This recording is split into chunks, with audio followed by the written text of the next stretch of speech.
Hey, what's up everybody, and welcome back to another episode of News Dose, where I give you all of the latest news in the game industry.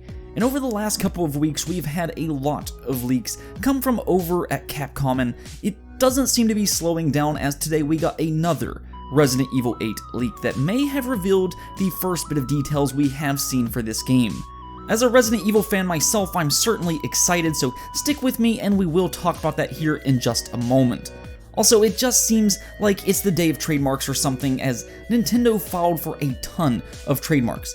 I mean, they went crazy with this and filed trademarks for 39 different games, and then you also have possibly a new game from Nintendo and Gamefreak being trademarked as well. And if you haven't heard the word trademark enough, well, bear with me, because Sony also filed a trademark that some people are speculating may signify an imminent PlayStation 5 reveal. Now, we do have a few other things to discuss as well, including an interesting statement made by Phil Spencer himself, Witcher 3 sells, and games with gold, so stay tuned for all of that. But let's first talk a little bit about Resident Evil 8.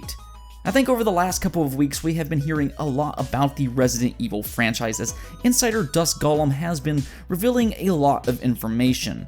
But now, according to two separate insiders, Nibble and Resident Evil, there was a playtest for Resident Evil 8 last year, and that they do have several details on this game. Though, just like any time we do talk about leaks on this channel, you do need to understand that this is unconfirmed information, but because it's coming from a trustworthy insider, I will at least share it, and then it's up to you on whether or not you believe this. Now, with that said, apparently Resident Evil 8 will be going back to being a first-person shooter, and the protagonist will be Ethan, which was the Resident Evil 7 protagonist.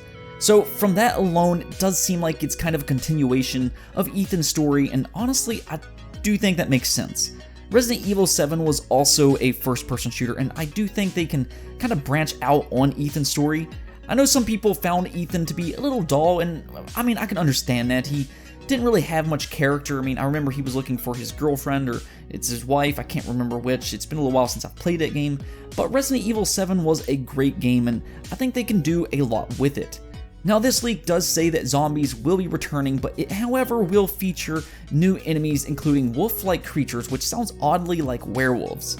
That would be pretty cool, honestly, or at least in my opinion, because I do imagine that would be a difficult and frightening enemy, as they could hunt you rather than just mindlessly walking around. And speaking of that, Nibble is claiming that there will be a new stalker-type enemy. I assume this means somebody like Mr. X or Nemesis. Well, even in Resident Evil 7, you had several characters like that where they would try to hunt you down in their house, but it does sound like we will get a new enemy like that, and here's where I think things get really interesting. It is currently rumored that the location will be a medieval castle, and that sounds amazing. Once I heard that, it started making sense with the werewolves and such, but I've always personally really liked the medieval setting. And I think that you can do a lot of things with that in the Resident Evil franchise and make some really good enemies in this type of setting as well. Maybe the stalker could be something wearing knight armor or something like that, which could make for some really cool sound effects, hearing something clinking and clanging its way down the halls. Of course, I'm just speculating here, but it could make for some rather interesting enemies, and I think you could do a lot of scary things with it. Though one thing they both said that kind of threw me off, which was that this new Resident Evil would not be named Resident Evil 8, which is kind of odd if you're going to be calling it Resident Evil 8, but it's not called Resident Evil 8. But rather, it would be named something clever. And that's when I started thinking. Dusk Golem, which is also a trusted insider, did say that Resident Evil 8 is still a few years away, but that there is a new Resident Evil coming next year that is not a remake or Resident Evil 8. Well, when you put two and two together, it actually sounds like this new medieval Resident Evil could possibly not be Resident Evil 8 at all. I was originally thinking it could be Revelations 3, but I think this might be a new series all on its own. I mean, I'm okay with that personally. It sounds fascinating, and it does mean we have a lot of Resident Evil games to look forward to. We of course have the confirmed Resident Evil 3 coming out in the next few months, then you have this new possible medieval Resident Evil, and well, actually now that I think about that, they could actually call this Resident Medieval. Well anyway, so Resident Medieval could come out in 2021, or hey, maybe it's even for the Nintendo Switch. And then in a few years we will have Resident Evil 8 to look forward to, so hey, it's good times for Resident Evil fans if all this turns out to be true. Oh, and one last thing, apparently this game also has Chris Redfield in it to some capacity, but yeah, let me know what you think of these Resident Evil games. Let me know in the comments below. Moving on, we have a lot of trademarks to talk about.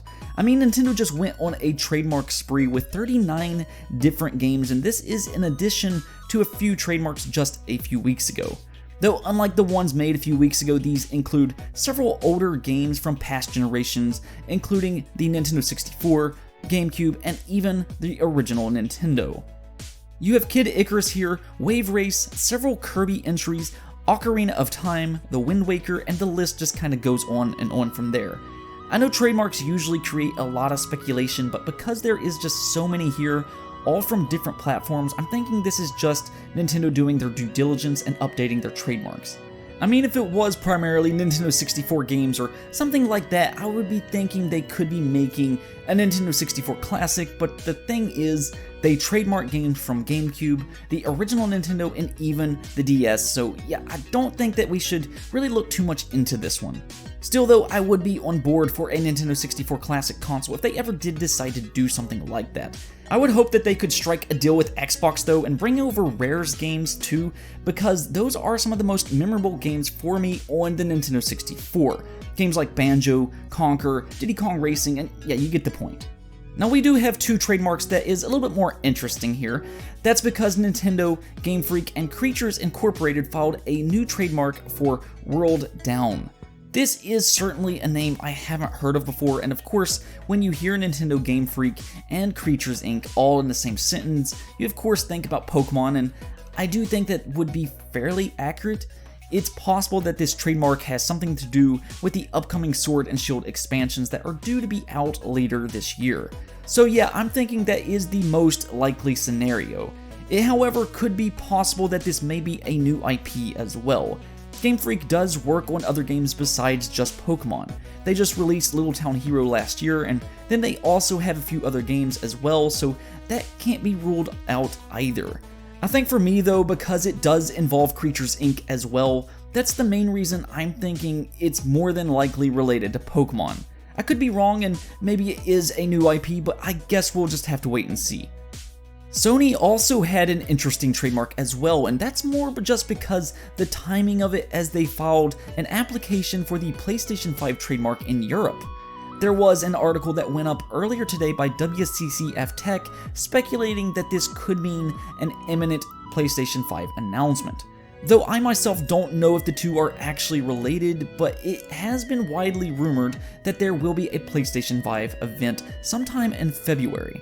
Right now, fans believe it will be as early as February 5th, so hey, maybe WCCF Tech is onto something here.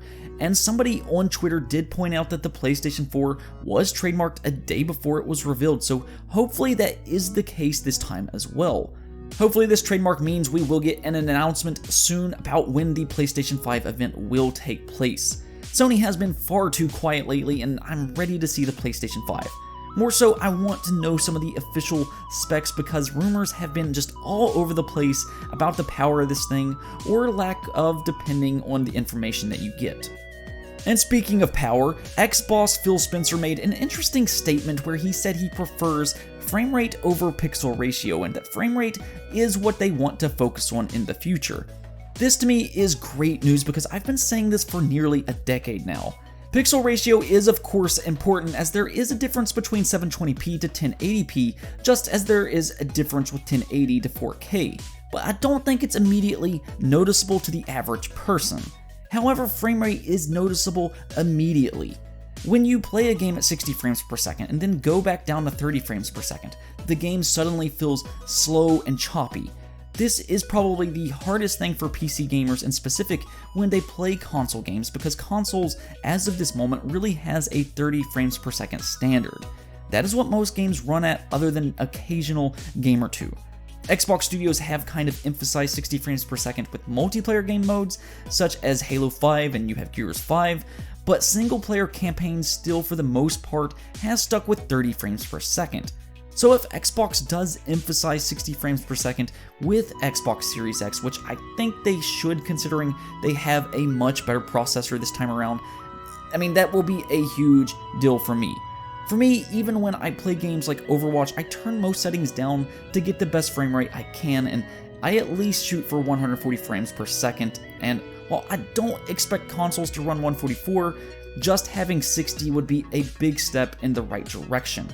Either way, I think this is exciting and it makes me even more hopeful for Xbox Series X, but what do you think? Do you also prefer frame rate, or are you a pixel person, wanting 4K? I guess that is one thing about pixel ratio. It is easier to advertise 4K than it is frame rate, which is why I think most developers prioritize pixel ratio. Now, Xbox also revealed the February games with gold, which will be TT Isle of Man, Call of Cthulhu, Fable Heroes, and the original Star Wars Battlefront, which was actually a really good game for its time. As a whole though, I don't think this is the best month of games with gold, but for me, that has kind of been the trend for a while now. It's nice to have some extra games for free if you have Xbox Live Gold, so I'm not going to complain or anything, but I think for the most part, the games being offered haven't really been great for a while now. Hey, you may like these games though, and that's fine too. Moving on, you know we have talked about this a few times already, but The Witcher 3's resurgence really just doesn't seem to be stopping. In fact, it seems to be accelerating.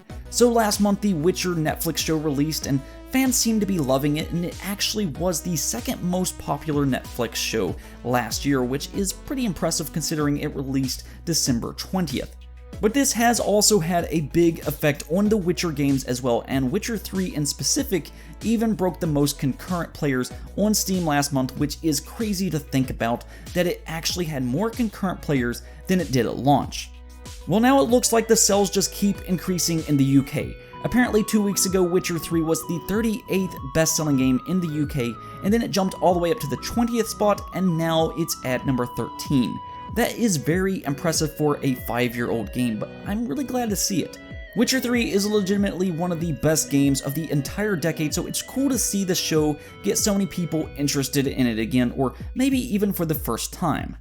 Now, one last thing I want to talk about real quick is that the Dying Light spin-off Battle Royale mode will now be free to all existing players on PC. Honestly, I had no idea Dying Light even had a spin-off Battle Royale mode until today, though I never really bought into the Battle Royale hype. I personally don't think a game mode should be sold separate anyways, but it's nice to see Techland is now giving it away for free, so it may be something worth checking out if you're into that type of stuff. Anyways though, that's it for this episode, but if you liked the video, don't forget to hit the bell notification and subscribe button for more content just like this. Peace out.